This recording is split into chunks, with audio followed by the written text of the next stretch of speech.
लखन ने जब भगवान से कहा कि प्रभु मैं क्या करूं, बोले अयोध्या में रहकर के पिताजी की आज्ञा का पालन करो।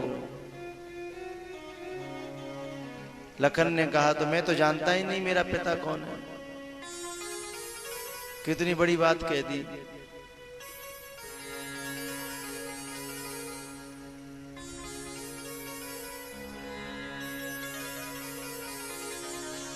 बोले मैं नहीं जानता, मैं तो सिर्फ आपको जानता हूं और आपके अलावा मैं किसी को नहीं जानता। जब ऐसा कोई व्यक्ति कह दे तो फिर तो कोई प्रश्न ही नहीं उपजता। तो लखन जाओ मां से विदा ले आओ, मां से विदा ले आओ। सीधे मां के पास गए।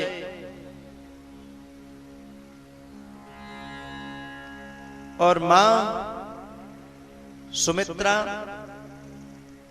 बैठी थी। उसने कहा मां मुझे डर लग रहा है कहीं तुम मैं जिस काम के लिए आया हूं कहीं मना न कर दो। बोले बोलो बेटा।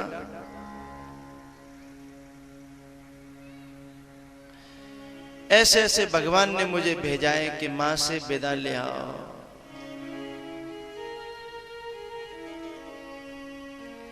मां ने कहा बेटा क्या कहा? बोले मां से विदा ले लो। तो बोले गलत जगह आ गया तू गलत जगह पे आ गया। तेरी गलती नहीं है, खैर गलती तो मेरी ही है। मैं तुझे आज तक सिखा नहीं पाई कि तेरी मां कौन है। गलती तो मेरी है जो तू गलत जगह आ गया, क्योंकि मैंने आज तक तुझे ये पूरी तरह विश्वास नहीं दिला सकी मैं कि तेरी मां कौन है। पर कोई बात नहीं बेटा, मैं तो तेरी गुरु हूं, गुरु। तात तुम्हारे मातु बेदेही। एक बात बताऊं भैया, मां तो वो है जो ममता लुटा सके, मां तो वो है जो प्रेम लुटा सके, मां तो वो है जो हर जगह हर तरह से हित कर सके। वो मां है, चाहे वो पुरुष के रूप में हो, चाहे वो नारी के रूप में हो, चाहे वो किसी भी रूप में क्यों न हो, मां तो वही है।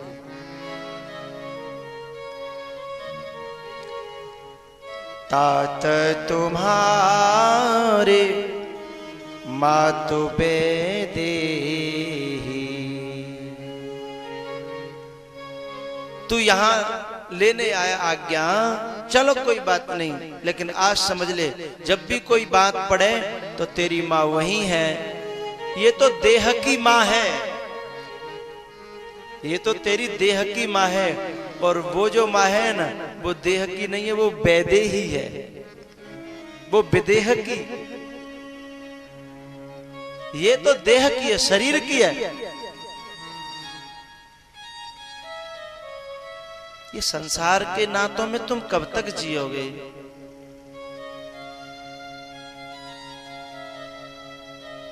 पता है जब विभीषण आया है राम से मिलने के लिए, तो बंदरों ने पकड़ लिया विभीषण को और जाकर के सूचना दी ऐसे ऐसे आया है। तो सुग्रीव से पूछा क्या करें? सुग्रीव कहता है जानिए जाए निशाचर माया, काम रूप के कारण आए। चारों तरफ शंका की दृष्टि से देखने लगे विभीषण को। जैसे तैसे करके हनुमान जी से मुलाकात हुई। जब राम जी के पास पहुंचे तब विभीषण ने कहा कि तुमने तो कहा था कि राम जी के यहाँ दरबार में किसी को कोई रोक टोक नहीं है, यहाँ सबको भगवान अपना लेते हैं, मेरे को तो बड़े झंझट आए।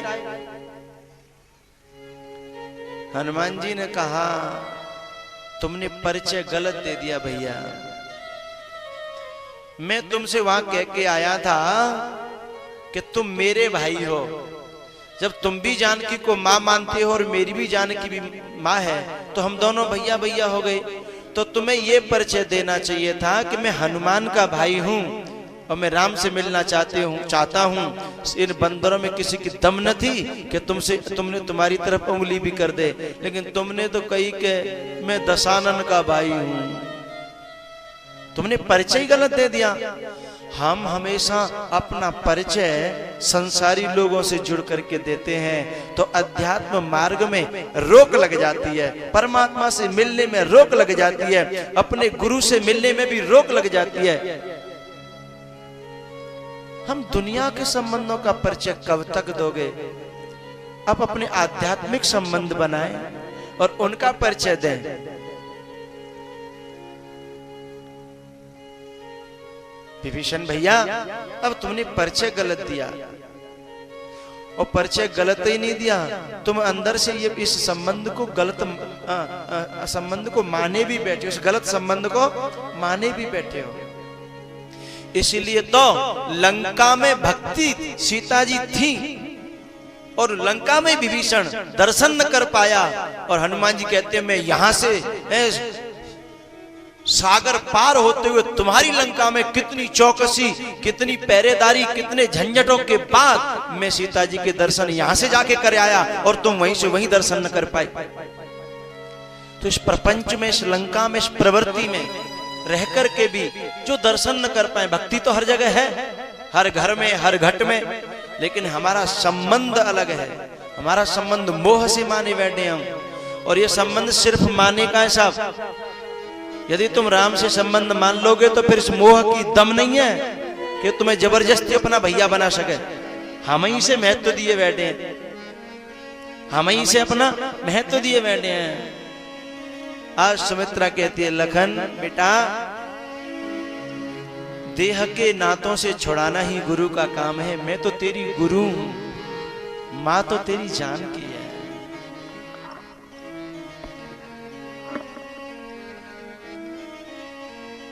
माँ पालन पोषण करती है, माँ विकास करती है, माँ रक्षा करती है, वो सब तो तेरी माँ करेगी। और गुरु उपदेश करता है। सुमित्रा ने उपदेश किया है, ठीक है बेटा, आज मेरी कोख सफल हो गई कि मेरा एक बेटा, मेरा एक लाल भगवान की सेवा में जा रहा है। आज मैं गदगद हूं बेटा, आज तू मेरे गले से लग जा। मेरे गले लगाने का मन हो रहा है। गले से लगाया और उससे कहा, काम कोह ईर्षा मद मोह, जन सपने इन के बस हो। इस मार्ग के कुछ बैरी हैं बेटा, इस मार्ग के कुछ बैरी हैं, रोड़ा हैं, दीवारें हैं, खाइयां हैं, पहाड़ हैं। इन सबको पार कर गया है तो तू पहुंच जाएगा, पास हो जाएगा। और इनमें कहीं ठोकर खा गया तो फिर तू बड़ी मुश्किल पहुंच पाएगा। जन सपने इनके बश हो, सपने में भी इनके बश में मत हो जाना। थोड़ी देर के लिए लखन जी ने सोचा कि सपने में कैसे चलेगा काम। सपने में तो मन अपने बश में नहीं होता, सपने में तो मन कहां से कहां पहुंच जाता है, आउट ऑफ कंट्रोल होता है। थोड़ी देर विचार किया सोच करके, और तुरंत लखन जी ने कहा, मां यदि मैं तेरा लाल हूं तो तुझे वचन देता हूं, तेरे सारे वचनों का पालन करूंगा और सपने में भी मैं कभी इनके वश में नहीं होऊंगा। किसी ने पूछ दिया कि तुमने इतना बड़ा प्रण कैसे कर लिया कि सपने में भी तुम इनके वश में नहीं हो गए। तब लखन ने कहा, भैया बस मैंने निर्णय कर लिया कि मैं 14 वर्ष तक सोऊंगा ही नहीं तो सपना आएगा ही नहीं, सपना आएगा ही नहीं तो मुझे ये परेशानियां सताएंगी ही नहीं।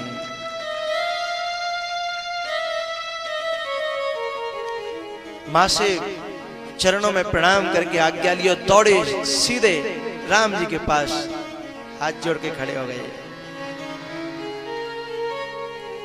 राम जी ने पूछा, विदा ले आए?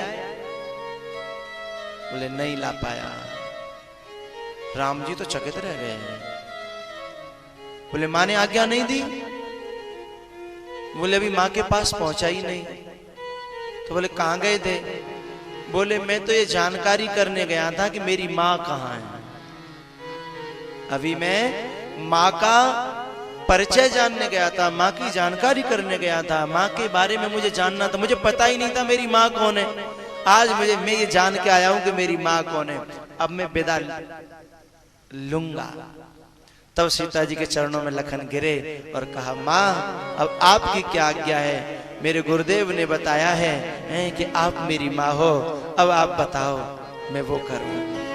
राम गदगद हो गए, वाह सुमित्रा जननी हो तो ऐसी होनी चाहिए साहब। पुत्रवती जुवती जग सोई, रघुपति भगतो जासु सुत होई। न तरु बाज भले बादे बियानी, न तरु बाज भले बाद बिहानी। राम विमुख सुत ते बड़िहारी, राम विमुख सुत ते बड़िहारी। के जननी तू भक्त जने, के दाता के शूर। नाही तो तू बाज रहे, काहे गवावे काहे गवावे।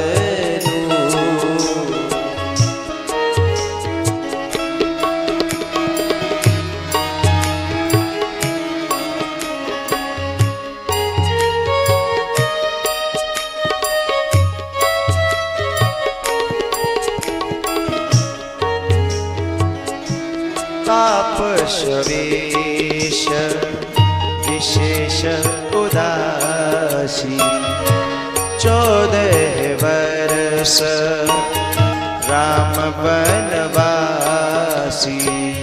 14 वर्ष राम बनवासी।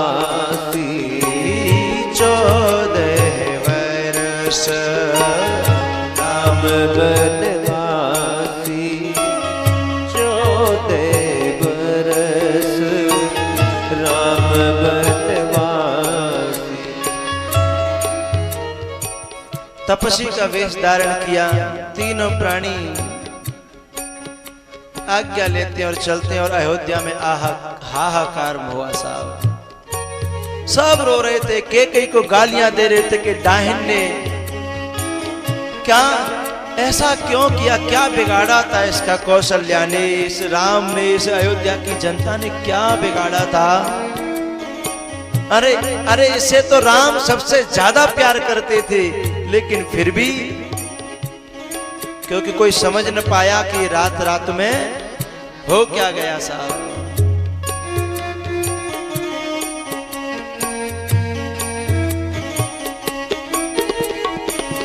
राम का जिस दम गमन बन की तरफ होने लगा, धरती का सीना फट गया और आसमां रोने लगा। गम भरी ये बात है,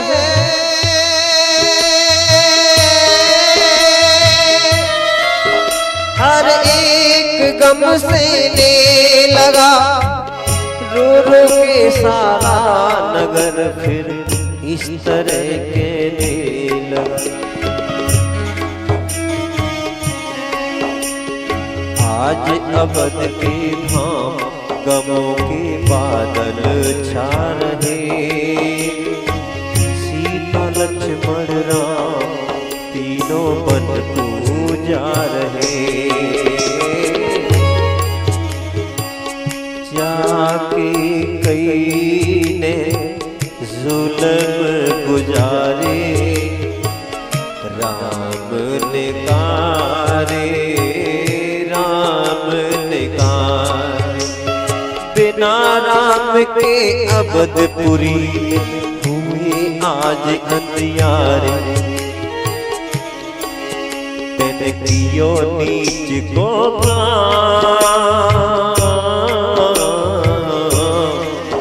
तेने कियो नीच को दुख नर नारी पा रहे। सीता लक्ष्मण राम तीनों बन जा रहे।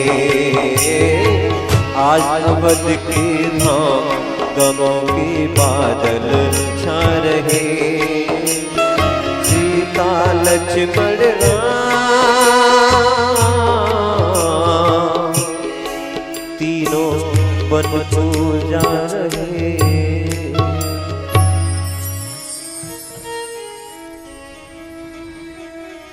कौशल्या,